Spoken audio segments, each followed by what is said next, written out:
একবার এক ব্যস্ত বাজারে আহমদ নামে এক বণিক ছিলেন, যার সততা ও ন্যায়পরায়ণতা সর্বজনবিদিত ছিল।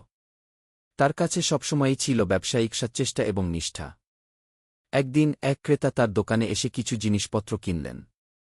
লেনদেনটি পুরোপুরি হয়ে গেল, ক্রেতা সন্তুষ্ট হয়ে চলে গেলেন।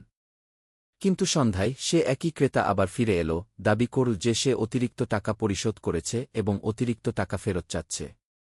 আহমদ বিন্দুমাত্র দ্বিধা ছাড়াই তার ক্যাশ বাক্স খুলে টাকাগুলো গুনলেন। একটু পরেই তিনি বুঝতে পারলেন, হ্যাঁ, ক্রেতা সঠিক। ভুলটি হয়েছিল, তবে সেটা ছিল নিছক ভুল এবং আর কেউ জানতেও পারত না। কিন্তু আহমদ তার আন্তরিকতা এবং নৈতিকতা বজায় রেখে অতিরিক্ত টাকা সেদিনই ফেরত দিলেন। ক্রেতা অবাক হয়ে বললেন, অনেক ব্যবসায়ী এভাবে অতিরিক্ত টাকা রেখে দিত, কিন্তু তুমি ফেরত দিলে। আহমদ শান্ত কিন্তু দৃঢ় কণ্ঠে বললেন, আমি টাকা হারানোর ভয়ে ভীত নই, আমি আল্লাহকে বেশি ভয় করি। সততা টাকার চেয়ে বেশি মূল্যবান।